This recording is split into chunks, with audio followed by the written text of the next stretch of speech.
colorblind architect, and today I'm going to start a new series of videos where I talk about my favorite tool in my toolkit as an architect, and that is ArchiCAD. My current version is version 25, and what I want to talk about today is a little bit of a rant on what I feel is a horrible injustice done to a great program called SketchUp, and then talk about how to bring in beautiful Google Earth geometry into your ArchiCAD models. So first, a little background. If you are an expert ArchiCAD user, you're probably already familiar with the Google Earth import function through SketchUp. And in that case, what you would actually do is in your SketchUp, you would click on the geolocate button, you would select your area, you'd you'd select the region, and then you'd click import. Great. And back in the old days, you didn't need a pro version to do it. You just were able to bring in Google Earth geometry. When Google sold SketchUp to Trimble, Trimble didn't want to have to pay the licensing fees to Google. So what they did was they went to an open source mapping source. I think it's Digital Globe. Don't quote me on that. But as a result of the licensing fees, they actually downgraded. So now all you can do is import this kind of traffic map type import in the free version. And then you would have to pay for the pro version in order to get the higher quality satellite imagery. And even then it was piss poor compared to the quality of the imagery that you used to be able to get with the Google data set. One workaround that I had found was Oob Terrain, and that's a great plugin. It is like at the time, the last time I used it, it was like $9 a year, but it was a great little plugin. The only problem is it would be kind of triangulated and it wouldn't be the most perfect, but at least you could get that beautiful aerial photography right into the model, and it was a good workable solution. More recently, I've been using a method where you actually use the open source rendering application called Blender. In this case, the model that you're seeing on the screen, this is the Devil's Castle area at Alta Ski Resort in Utah. It's one of my favorite places to ski. And it also happens to be, this is about 7 kilometers from the top of the Sugarloaf lift over to the top of the Supreme lift. So this is a pretty big model, but it's only about a 50 megabyte mesh. So it's not too bad. Another example of what I've been able to import is this kind of pixelated, but it does work. This is downtown Salt Lake City. As you can see, it's got a bunch of buildings in there, 3D models. I can orbit around if my computer ever catches up, because for some reason it decides right in the middle of a video to start sucking. But yeah, there you go.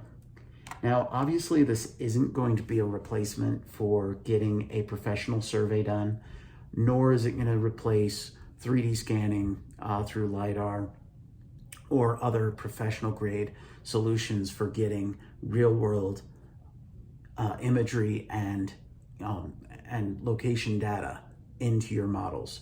What this does is allows you to create a very early conceptual look for a project. So how do we do it? Well, let's get started. So the first thing you're going to need is you're going to need to go ahead and download 3 apps. The first one, obviously Blender. If you already have Blender, great. If not, you do need to be doing this on Windows. So seriously?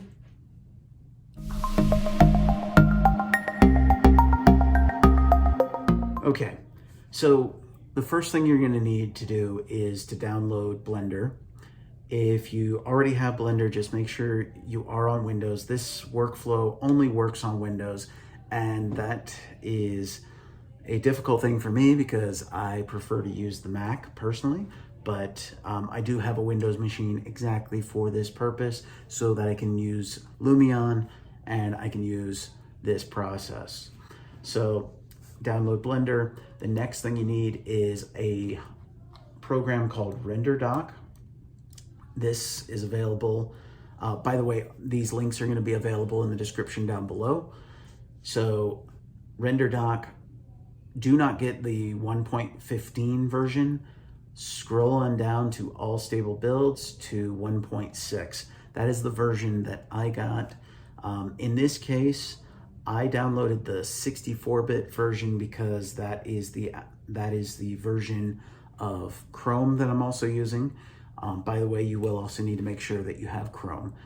If you do get the 32-bit version of Chrome, make sure you download the 32-bit version of RenderDoc, and vice versa. If you get the 64-bit, get the 64-bit of RenderDoc. So once you download that, go ahead and extract that zip file and have that folder ready, just like you see here. Okay, so I have that folder there. The last thing that you need to do, go ahead to GitHub. This link, also down below, is for Ellie Michelle's Maps Models Importer. In this case, it's release candidate 2. So they also have the links. They list the RenderDoc 1.13. Like I said, I have not been able to get that later version to work with this workflow. So you'll just go ahead, scroll on down, expand the assets, download the zip file, extract that folder so that you can be ready for when we install it. So then the next thing, now that you've got the RenderDoc, you've got the Ellie Michelle, we need to scroll on up here on this Ellie Michelle Maps Models Importer. And this right here, you can see we've got a command prompt. And what you need to do is you need to go ahead and Control C or copy that. And now we're gonna open up Notepad. And in Notepad, we're going to just go ahead and paste that. Now what this is it's a command prompt that tells Chrome to open using your graphics processor and not the onboard motherboard graphics. Your onboard motherboard graphics usually doesn't have the power to be able to handle this kind of process. So you do need to have your GPU. Now, the next thing you need to do is in this, the reason why I brought it into Notepad is if you are using the 64-bit version of Chrome, you need to go ahead and just delete out that section of the program files that refers to x86, because that's going to point you to your 32-bit apps within Windows. You want to go to the 64-bit apps that are in the program files folder. Once you have that, you can go ahead and copy that whole section, and on the desktop, we're going to take our Chrome shortcut and we're going to copy and paste shortcut.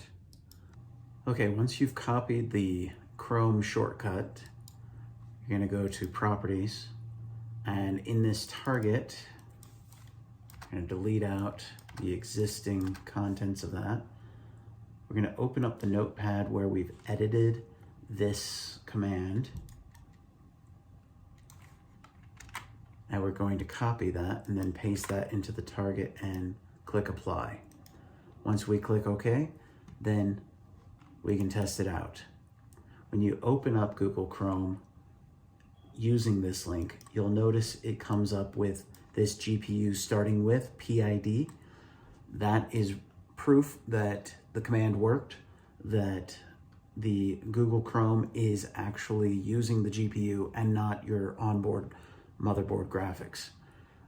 Leave this open for a moment, and what we're going to do is we're going to now open up RenderDoc. So render doc 1.6, we're gonna go ahead and double click on the render docs UI.exe. That's going to open up this view. We need to go to File, Inject into Process, and under Filter Process List, go ahead and type in that number that you see on Google Chrome, the PID. This is going to be unique for your instance of Chrome, so every time you open it up, it's going to be a new one. Just double click on that, and that opens up this tab with Chrome. So now we can go back to Chrome, click OK, and you can see this little print screen capture thing that's indicating that the link is in fact there to RenderDoc. So now we can go ahead and minimize that folder and X out of that warning, and we're going to go ahead and go to Google Earth. Now, for the purposes of this video, I'm going to try to download a very simple model. So let's just go to a small section of London. So we'll get the Tower Bridge and the Tower of London and the London City Hall. So that seems like a pretty good section to download. So let's go back to RenderDoc and click Capture Frame Immediately. That's going to then use Chrome, and it's going to capture this information from Google Earth. And you can see it is just processed that. You can see the image of Google Chrome down in the RenderDoc. Go ahead and double click this, and that creates the texture. We can click on the texture viewer just to make sure that it actually did come through. You can see that it did. So let's go back to the Chrome tab and make sure this is selected. Right click on it, save. And we're going to go ahead and save this in our site downloads folder as Tower Bridge and click save. All right, now that we've imported the geometry, let's go ahead and open up Blender. So we're gonna go ahead and open that app up. Now, if you haven't already done so, you need to install the Elie Michel model maps importer. So first, let's go ahead and open up a new file. Go to Edit, Preferences, Add-ons, Install, and then under wherever you saved it, in my case Downloads, the Maps Models Importer, RC2, click Install Add-on, and that will install it. I've already done so, so just follow the prompts. And now let's just go ahead and get rid of this cube. We don't need it.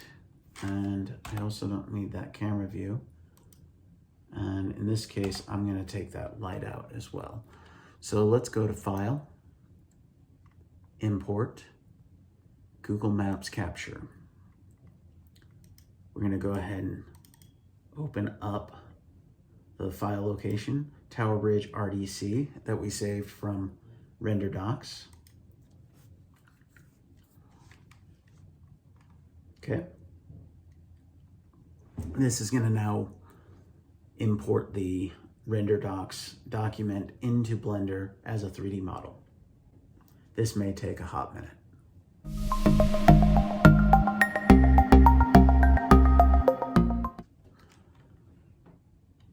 Okay, now after that imports into Blender, the first thing that you're going to see is a white model of what you just downloaded.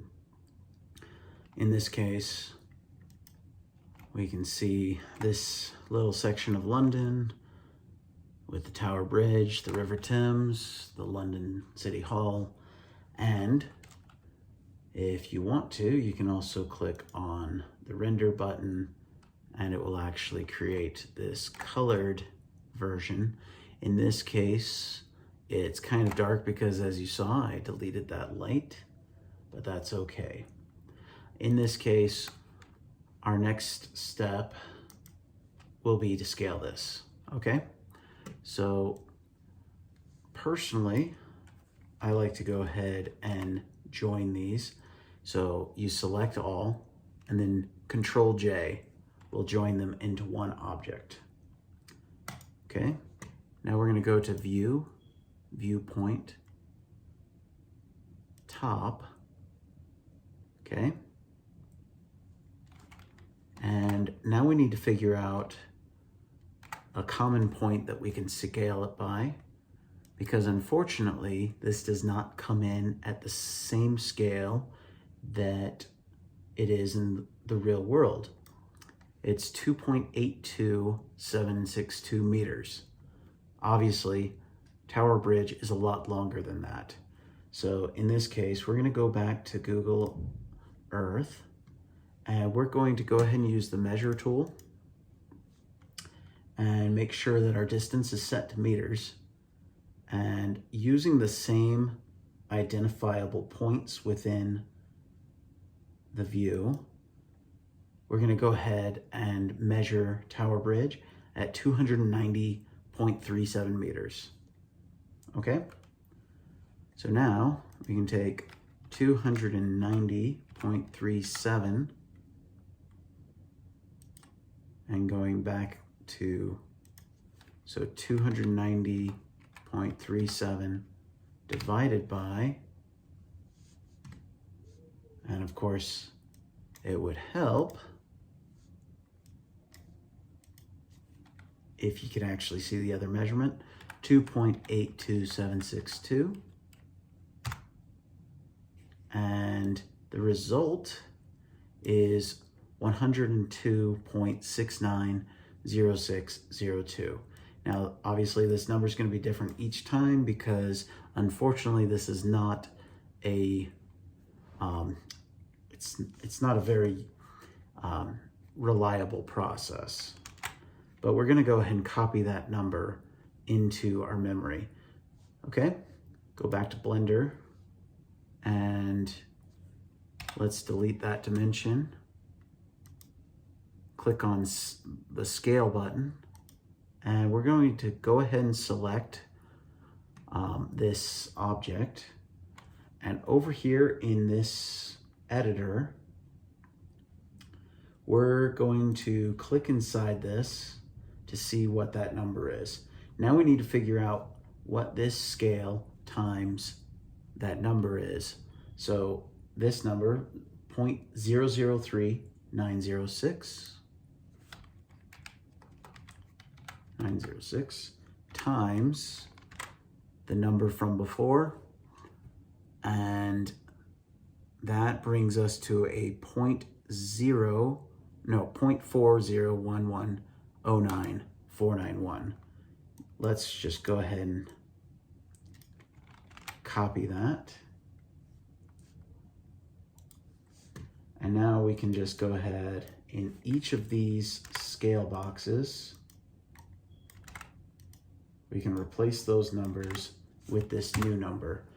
What that will do is that will scale this up to the real world scale that we measured before.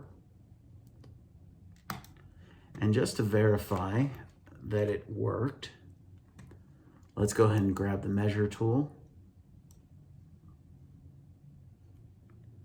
And it's about 290 meters, so reasonably close. Now, unfortunately, once you do scale it up, it becomes a little bit unreliable for seeing the actual object. So what we're going to do is we're going to go back to our top view so we can see it.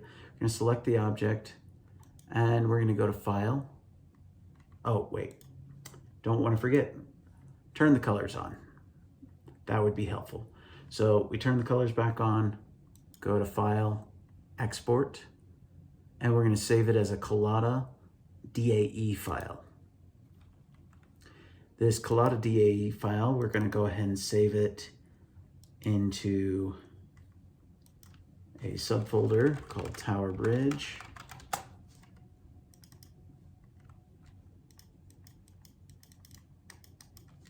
Tower Bridge, and we're going to export the Collada file. Now, you might be wondering, why did I go through all that effort to scale it in Blender? The reason is because it's a little bit more reliable for the scaling in Blender than it is in ArchiCAD, because if you try to scale it in ArchiCAD, it's going to expand it in the X and Y dimensions, you know, basically the ground plane dimensions, but not the height dimensions. And so you'll end up with a very flat model. In this case, we want to retain all the 3D geometry true to scale, even though we wanted it to also be real world scale, because we do real world dimensions when we're using ArchiCAD. So let's go to ArchiCAD. In this case, I'm using version 25. You can use whichever version you want. They all import DAE files, anything recent within the last 10 years at least. So go ahead and go to the File menu, Interoperability, Merge, Merge from File. Once you're there, go ahead and navigate to the folder where you saved it. And we're going to click on the towerbridge.dae file. Obviously, you may need to adjust what file type to be able to see it. Click Open. Now, this is another one of those processes that could take a moment. So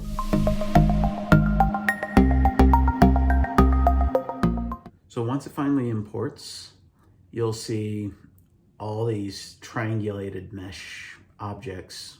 You know, it's just one object, but it'll be a big, huge triangulated mess, or mesh as they call it, but it sometimes feels like a mess. But yeah, there it is. It's in the model. We can just double check, make sure it actually matches up. In my case, ArchiCAD's set to feet inches because I am in the US, but you can obviously adjust that and measure. Because I had already measured it before in feet,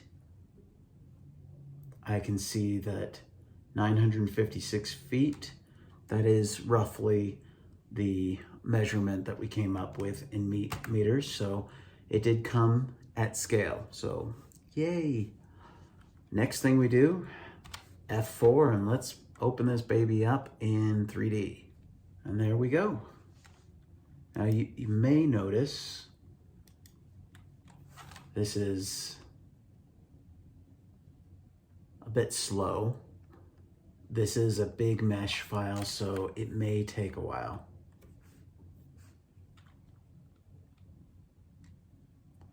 But it is there along with all the textures. Now, the contours are quite annoying, so you may want to do something like, for example, selecting it and going to your settings,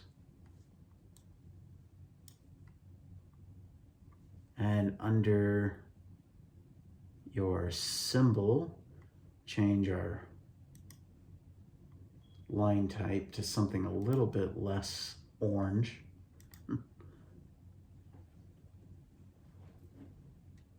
Now that will help a little bit, but you're probably thinking, yeah, but I really don't want to see those contour lines at all. That's not what I wanted to see. I want to see the City of London.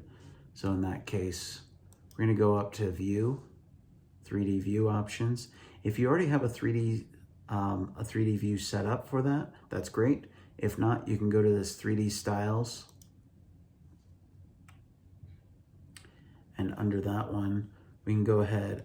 I'm going to click on 3D Renders and turn off Show Contours. Click OK. Now, as you can see, we have Tower Bridge and the Tower of London, and yeah, it looks great. Now, obviously, you may have noticed that it doesn't move as smoothly as my instance of Salt Lake City, but that's okay. It will move a little bit faster for you if you have a decent graphics card and plenty of RAM. In this case, I think the screen recording is also slowing things down for me. But yeah, that's basically how you do it. And you have an actual real world scale version of the Google Earth geometry, which that's pretty fantastic for a quick concept. So hopefully this is helpful. Like or subscribe down below, or give me a rumble. And thanks. I'm the Colorblind Architect. Peace out.